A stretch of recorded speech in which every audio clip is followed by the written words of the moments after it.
और हमारे धर्म में तो ये है, हिंदू धर्म में कहीं भी पत्थर रख दो, एक लाल झंडा रख दो, पीपल के पेड़ के नीचे मंदिर बन गया। विश्वनाथ जी जब प्रकट हुए तो इन्होंने उसको छुपाने की कोशिश किया और 2000 के लगभग लोगों को उसका करके असुद्दीन ओवैसी साहब ने और उनके भाई अकबरुद्दीन ओवैसी साहब ने और अखिलेश यादव जी ने उसका करके वहाँ भेजा जबरदस्ती नमाज पढ़ने के लिए, और वो नमाज पढ़ने गए तो वजू के नाम पे वहाँ गंदगी फैलाया।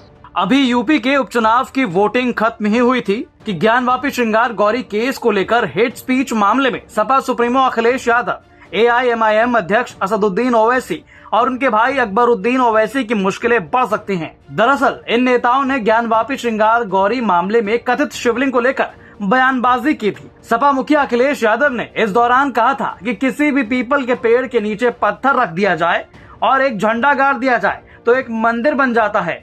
उन्होंने ये भी कहा था कि रात के अंधेरे में मूर्तियां रख दी जाती हैं और सुबह भगवान प्रकट हो जाते हैं।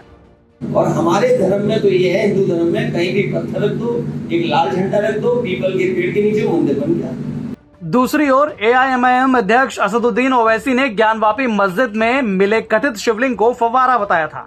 उन्होंने मुसलमानों से वहां जाकर नमाज पढ़ने और वजू करने की भी अपील की थी। वहीं उनके भाई अकबरुद्दीन ने माता सीता, दुर्गा और लक्ष्मी पर भद्दे टिप्पणियां की थी।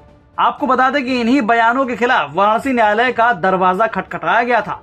मंगलवार यानी 6 दिसंबर को हुई सुनवाई के दौरान मामले के वादी और वकील हरिशंकर पांडे ने बताया कि कोर्ट ने सुनवाई की अगली तारीख 12 दिसंबर की दी है। उम्मीद है कि इस तारीख पर कोर्ट मामले में इन नेताओं के खिलाफ FIR दर्ज करने का आदेश दे देगी। विश्वनाथ जी जब प्रकट हुए तो इन्होंने उसको छुपाने की कोशिश किया और 2000 के लगभग लोगों को उसका करके असुद्दीन ओवैसी साहब ने और उनके भाई अकबरुद्दीन ओवैसी साहब ने और अखिलेश यादव जी ने उसका करके वहाँ भेजा जबरदस्ती नमाज पढ़ने के लिए, और वो नमाज पढ़ने गए तो वजू के नाम पे वहाँ गंदगी फैलाया। हमारे विश्वनाथ जी को देखते हुए भी कि विश्वनाथ जी का शिवलिंग है जो स्वयंभू शिवलिंग है उस पर उन्होंने किया, जिससे पूरे हिंदू समाज में, सनातन हिंदू धर्म के लोगों में एक बड़ी अपरंपरा पीड़ा गुजरी, जिस पीड़ा को व्यक्त करने के लोग हमसे कहे और तमाम लोग कहे।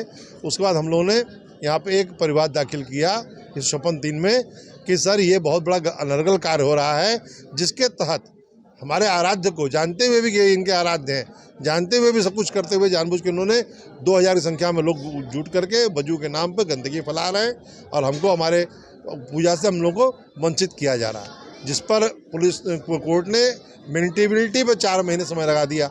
4 महीने तक मेंटेबिलिटी बहस होती रही, लगातार होती रही।